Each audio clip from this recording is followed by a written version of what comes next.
Det britiske lokalvalget i mai 2025 ble et jordskjelv i britisk politikk. Nigel Farage Reform UK gikk fra å være en marginal aktør til å bli landets største parti, målt i stemmeandel og antall nye seter. De vant 677 nye seter og tok kontroll over 10 kommuner, inkludert tradisjonelle Labour- og Tory-bastioner som Staffordshire, Durham og Lincolnshire. Og i tillegg så vant de da en historisk parlamentsplass i Runcorn og Helsby med bare 6 stemmers margin. Det er et symbolsk slag i ansiktet på Labour, men hva skjer nå?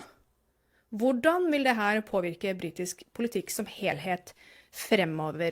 Welcome, Jonathan Wong. Quite the introduction. Thank you, Rebecca. You understood everything that I said. No, but it sounded beautiful. Well, I'm glad to hear it. I'm wondering, because, you know, the Reform did an historic election, this local election that went on about a week and a half ago. So how do you interpret the Reform landslide? Well, I mean, it's a natural consequence of the Conservative Party basically lost about as much seats as Reform gained, and Labour also lost seats. So the big winners are Lib Dems and Reform. So Reform is kind of basically everyone's disappointed at the two main parties, so they all jumped to Reform. So it's basically how it went. It's a protest vote in essence, but Liberal Democrats themselves tend to do really well in local elections because they have a really good ground game, and Reform also had a really good ground game this election as well. So out of, I think, over 1,600 seats that was up for election, Reform gained, let me have a quick look, 677, and Conservative lost 674. So it's like 3 seats out. There are actually quite a few constituencies that were quite close, that was only won and lost by like a few votes. For example, the Runcorn by-election, they won by 6 votes. I don't know whether you're aware of that. It was originally 4, and under the recount, they gained another 2 votes, so they got 6 votes. They just won by 6 votes. But actually, that's quite funny, because if you look at it percentage-wise, it's like they recounted it and you've won by an extra 50%. that sounds tremendous, but it's actually, oh no, it's only just extra 2 votes. So yeah, no, I think they've done tremendously well. I think a lot of the local councillors are really good people. Yeah. So you say protest vote, but Reform, well, Nigel Farage, in fact, has done something historical, not once, but twice now. First with the whole Brexit thing. He got the UK out of the European Union, and now he entered a new party into British politics again, and now he won by a landslide, even if it is the local election. So how will this affect Keir Starmer moving forward? Because this must have some sort of consequence for the sitting government, no? I mean, it does and it doesn't, because as far as they are concerned, like they are going to hold on to power for another 4 years. So, I mean, it's a big loss to lose so many like local councils. They lost just under 200, I think. Let me have a look. They lost 187, so just under 200 seats in local council.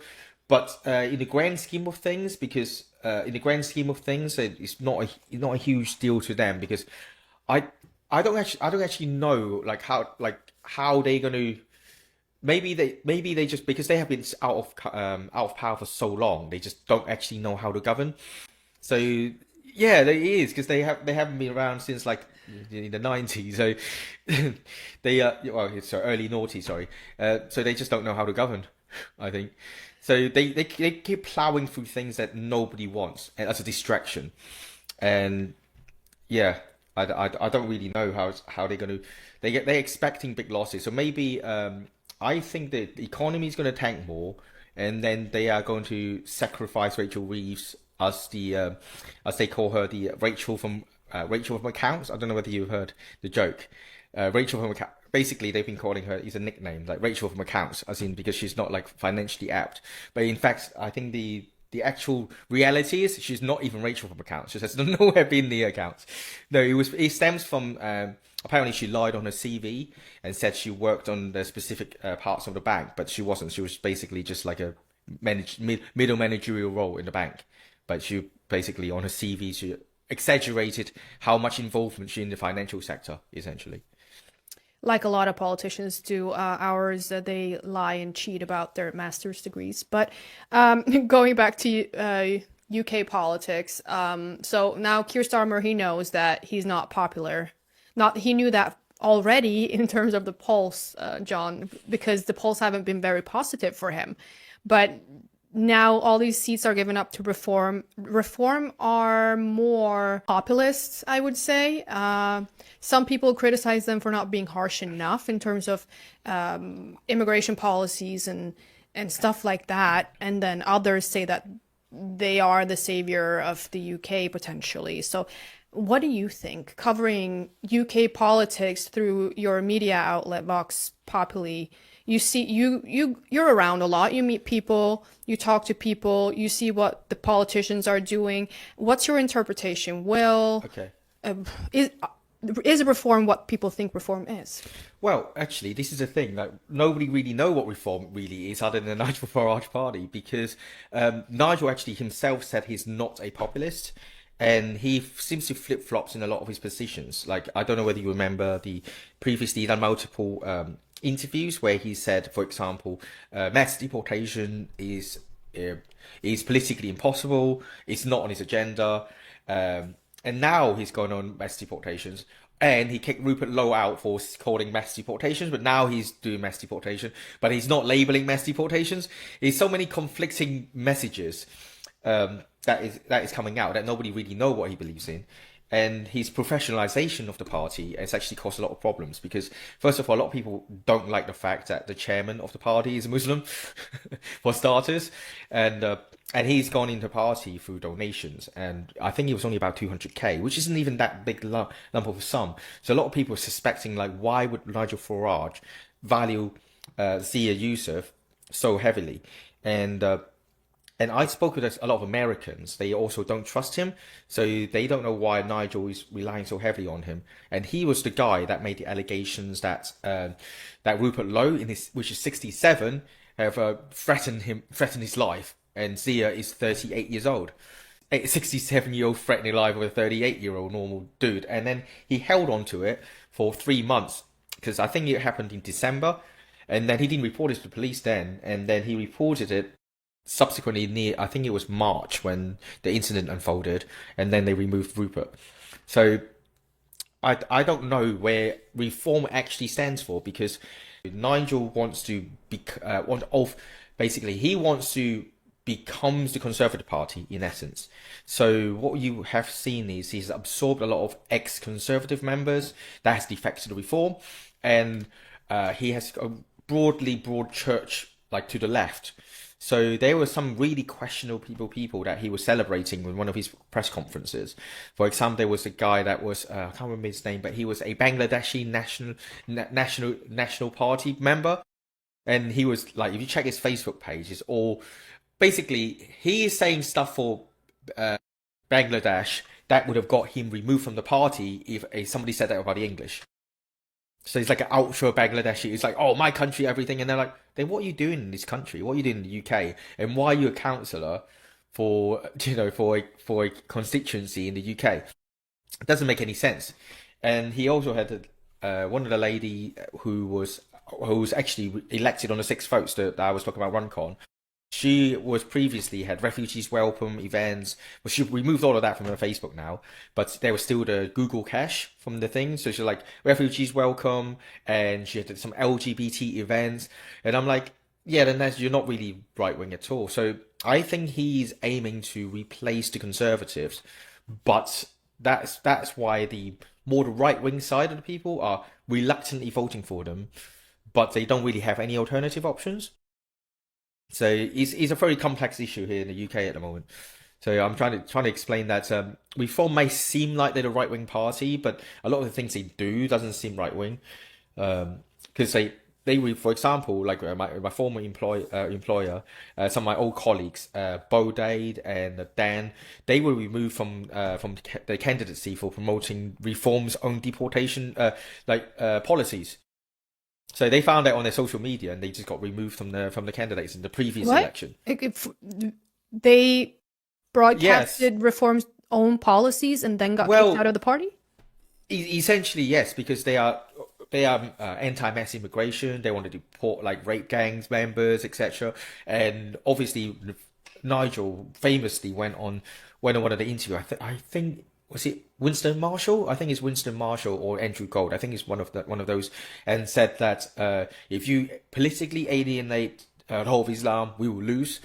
And then, but as we have seen, I don't know whether you're aware that there's a group in the UK called Independent Gardens. So they are mostly so basically essentially they were a lot of them were former Labour. So Labour used to have the Muslim vote, right, which they rely heavily on. So they mass import Muslims from various countries. So they rely on the minority vote, so to speak. But the problem is the Muslims have a very strong in-group preference. So once they reach a critical mass in any constituency, they no longer have to vote for Labour to get to consolidate the votes together. So there are 5 of them at the moment, if you include Jeremy Corbyn. There are 5 MPs that are independent Gardens, and loads and loads of councillors. That's So basically, because they have such a high in-group preference, they always live together. So they live in a close-knit community. So the first past the post is regional based. So in constituents, they will take over constituencies one by one when they hit a critical mass on the population, and they don't need to rely on Labour anymore.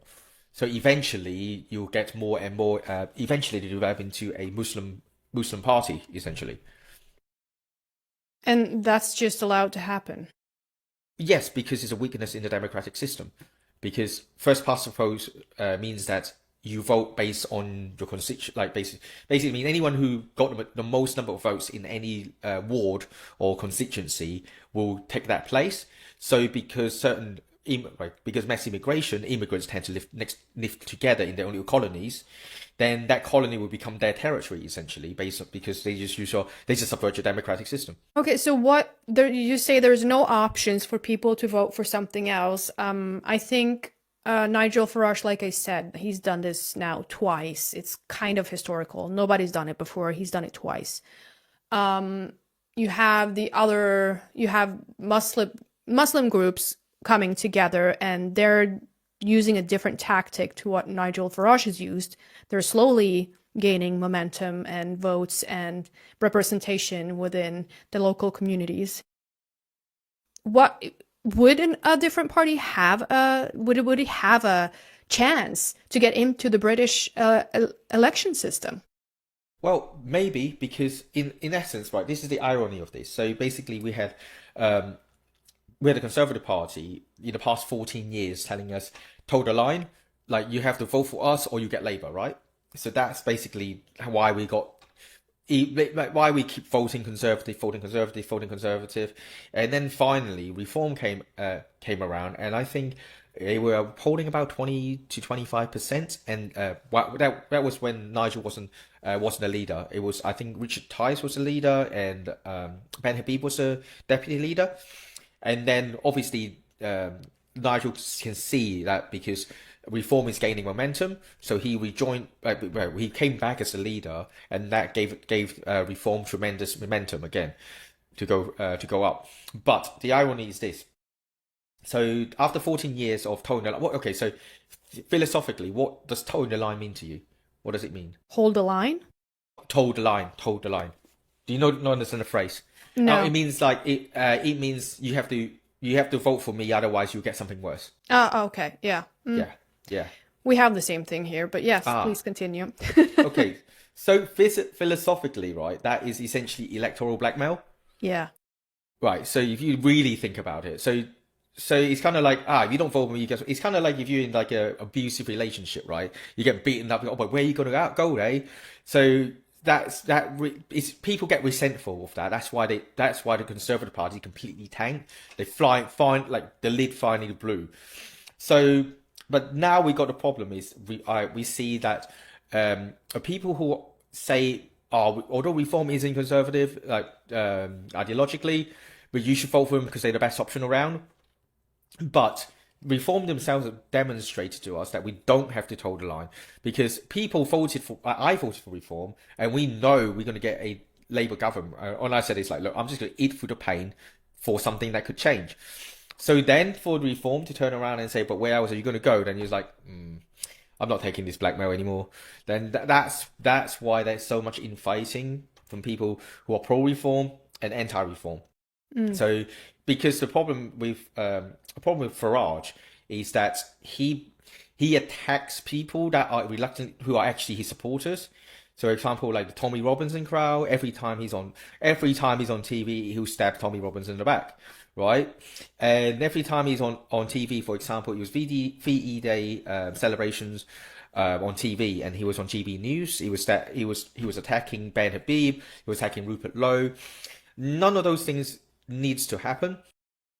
Because even if you say, okay, no, this party's not for you, blah blah blah, you can unite people without having to attack them, because you're fracturing your own support.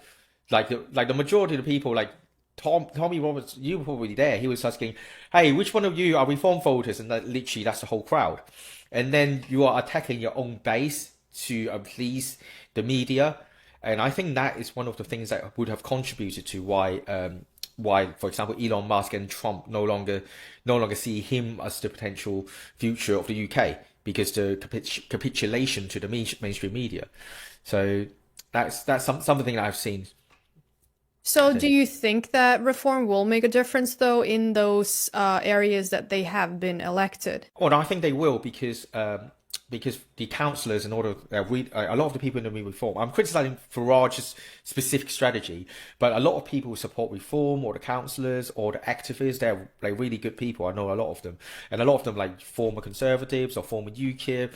So no, it's not an attack on the party itself or the people itself. It's just I think there are better ways to approach this problem than what has been done, because that has alienated a lot of people on the right, because reform is trying to chase the center, essentially. So, which is why he claims he's not he tells us that he's not a populist, because he wants to be broad church, middle ground, milquetoast, conservative. He wants to replace the Conservative Party.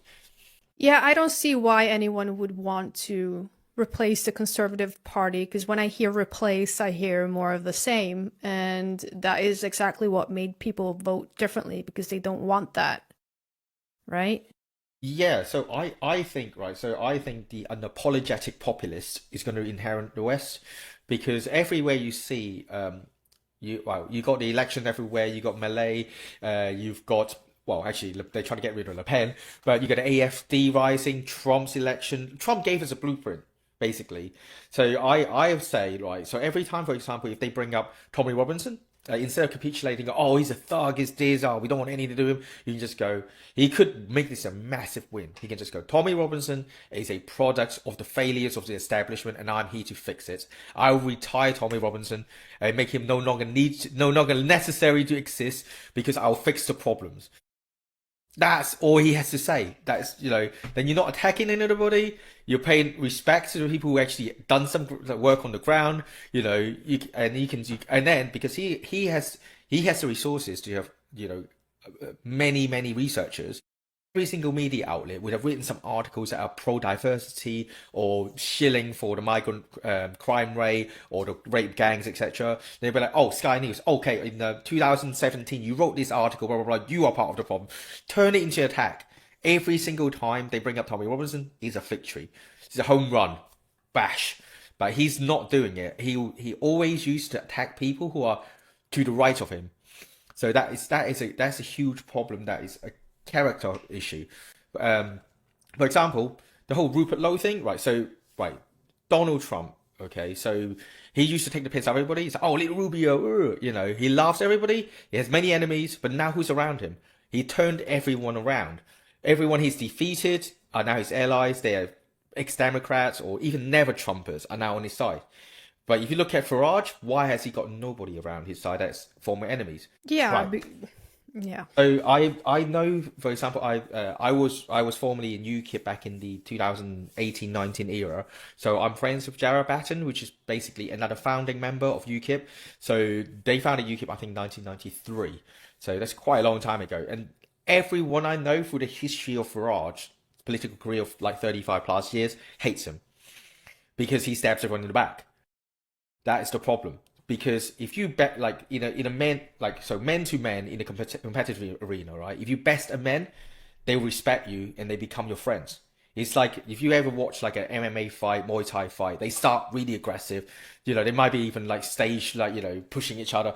But after the fight, all the aggression is gone. They're like hugging each other. They respect for each other. They'll be like, "Oh my god, that kick you did on my face, bloody amazing," But if you stab in the back, you lose that respect. It's a blood feud now that you can never fix.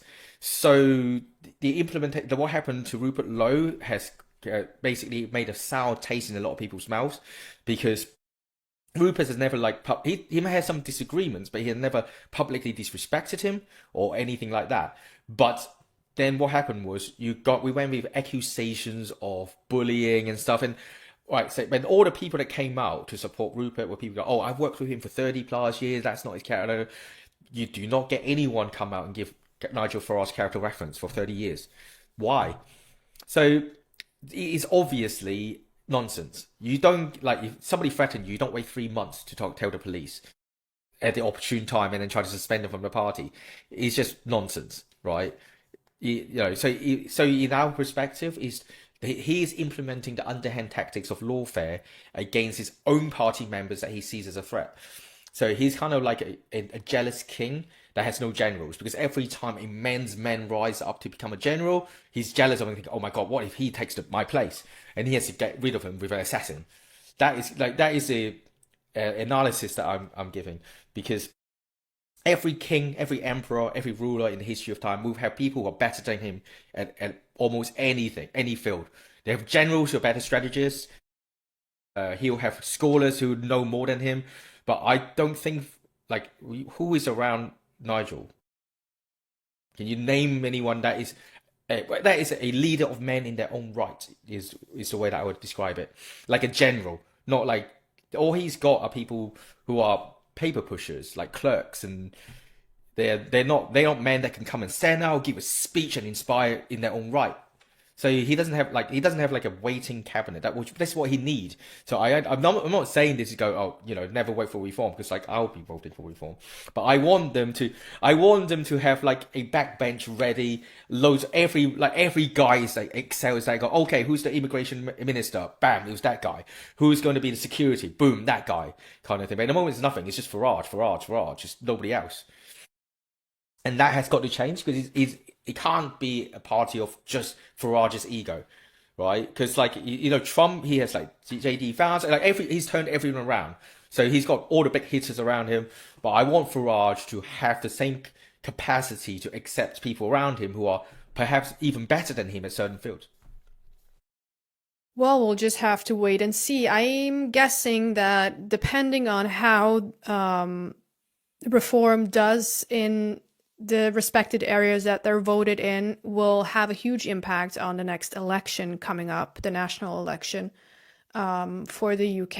And I think this is my way of looking at it, looking at the UK with horror from across the ocean, because you keep locking people up for social media posts.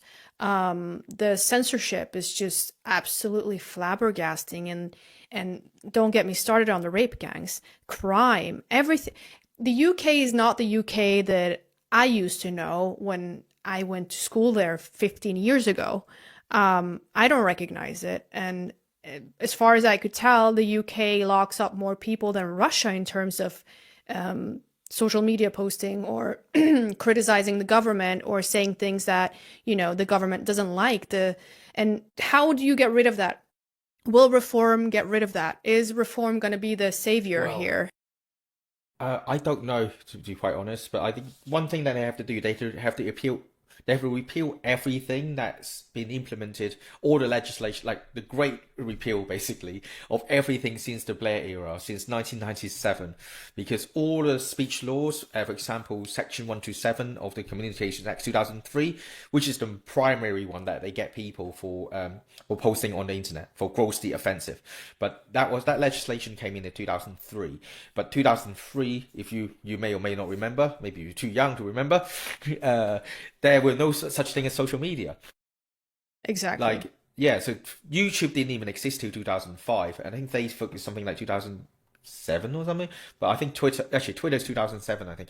But none of them like all of them came afterwards. It was originally intended for people making like prank phone calls, like breathing down the line, that sort of thing. But because the way that they want to all government legislation tend to be as broad as possible, so they can basically reinterpret it to suit whatever they want. So now they've adapted that for online stuff.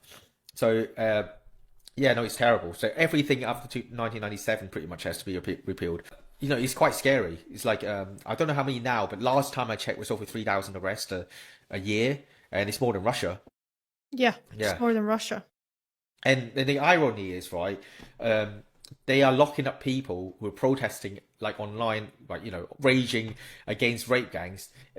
Some of them are in prison longer than people who rape children, and they're not really doing the actual work. So a friend of mine, Mr. H Review, so he has a YouTube channel. Go and subscribe and watch. And he lost his car. So someone stole his car. He's a car guy. He loves his car. So he came back out from I can't remember whether he said he parked outside the gym. Came out, his car was missing. He called the police. They didn't send anybody. They called him back the day after and closed the case without without visiting, nothing. I ended up driving him to like a dealership like a few hours away to pick up another car like a few days later, and that was it. £70,000 car, nice car that he hand wash himself every week, gone. And they don't do anything, but they waste their resources on people who make some tweets online. It's atrocious. Sounds familiar.